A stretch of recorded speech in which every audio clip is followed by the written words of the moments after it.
Now, we want to, know the difference between knowledge, knowledge, understanding, information, and progress, and how it can be measured. We want to know the difference and being able to distinguish the difference between the two. We're not just using the word twice. We look at the word knowledge, we see the word know, we see the word now, we see the word ledge, and we see the word edge. We see that in there. Why? Because there are limits to what? To everything. Limits. Know your limits. You don't want to be everywhere. You don't want to be everywhere.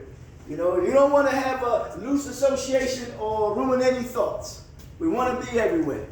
Now, let's look at this definition for knowledge. It says that knowledge refers to the facts and information and skills acquired through experience or education. Anytime I use the word or the word refer used, I use it as a reference point. And when you deal with a reference point, you're dealing with sources. Not only dealing with sources, you're dealing with something that is considered to be someone that is credible or credibility. Credibility, yes, a credible source. Because when you go to the job, someone will give you a reference. Is it credible? Now, it involves awareness and familiarity with a subject. Knowledge can be measured. It is. Knowledge can be measured in terms of how much information a person has retained, or what you can retain, or what you can recall. And how much you can retain and how much you can recall, doing so accurately. That's like being what? Precise. Being precise. For instance, passing a test on a specific topic demonstrates a level of knowledge. That's what we talk about. A level of knowledge. Yes. And that also has to do with not only comprehension, but also a sense of competence. All right. Let me try to move on with this thing here, if I may. Now, we want to deal with understanding. Now, also, we got to realize that we cannot mistake knowledge for understanding. We have knowledge of things, we may not be understanding how to use that knowledge. I often say that people more than likely are implementally challenged. Implementally challenged, yes. It's in the application of it. It's in the application. Now, understanding. There is a teaching says that out of understanding comes consciousness, or there's a saying, out of understanding comes consciousness. And then someone says when you have understanding, or when you have balance, understanding speaks clearly. Yes. I believe that's a Hebrew teaching. But understanding goes beyond mere knowledge. It involves the ability to grasp significance or meaning of the information, the concept or ideas. Understanding requires what? Insight. It requires interpretation and the ability to explain or apply the knowledge in different contexts or in different situations. Now, this knowledge that you have acquired and understanding how to use that knowledge, you have to know how to apply it in different situations, because some situations may not be appropriate for you to apply it at that particular time or that particular moment. That makes sense to you? Now, it can be measured by assessing someone's ability to explain concepts, solve problems, or predict outcomes based on their what? Knowledge. And remember earlier, we deal with what? Problem-solving skills. Remember we said we identify, we evaluate, then we what? We evaluate, we look for alternatives, we explore, we set goals, we select, and we implement.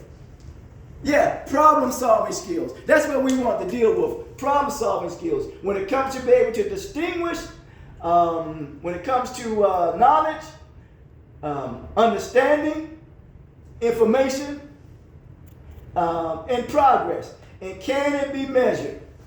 Now, let's deal with information. Information refers to the data that is what? That is organized. Remember I said earlier about ruminating thoughts and loose association. We don't want to be what? Everywhere. We don't want to be everywhere. We want to stay grounded. We want to stay what? Stay focused. Deal with what the matter is at hand.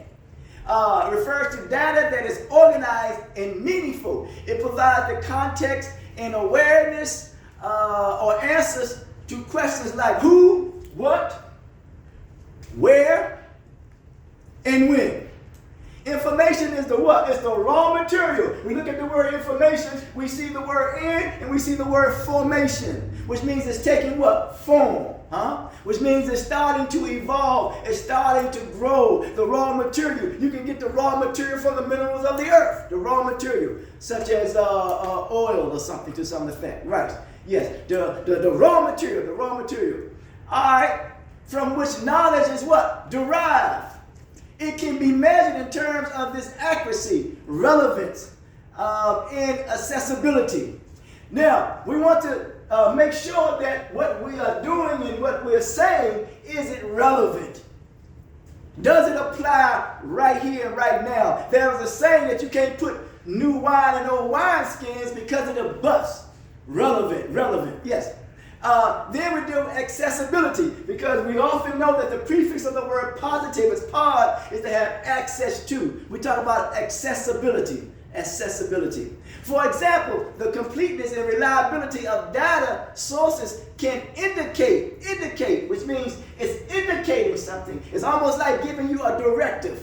Yes, indicate the quality what? Of the information. Now we talk about the quality of the information, the raw material, and then we do the raw material. We understand how to use that raw material based on the knowledge that we know about it. That makes sense to you? Now we're going to get into the progress now. I often realize that progress can be delayed, but it can't be denied. Progress can be delayed, but it can't be denied. Now, progress signifies the movement toward a goal. For me, you always have an aim, a goal, and a purpose.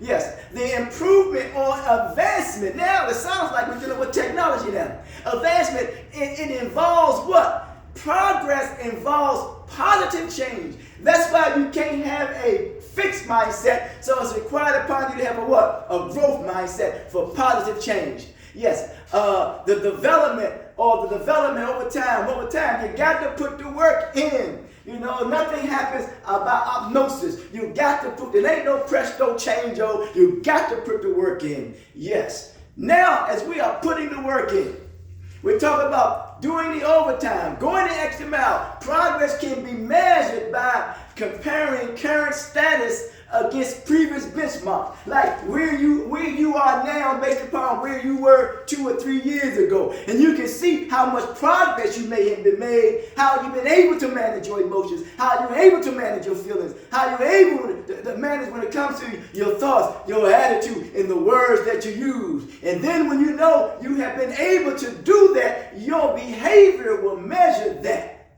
type of cultivation or work that you have put in. Does that make sense to you? Yes. Now, in education, progress can be measured by evaluating how much the student has learned compared to their what? To their starting point. Ain't that something, man? Yes, to their starting point. Now, we're going to bring this to an end. It says that, in summary, as I try to express this, in summary, knowledge is about what you know. Understanding is about making sense of what you know. Information is the raw data from which knowledge is derived. And progress is the positive change or advancement over time. You got to put the work in. You got to put the work in. Each can be measured through various methods such as assessments, evaluations, or tracking the milestones as it pertains to the progress or the achievements that you have made in your life.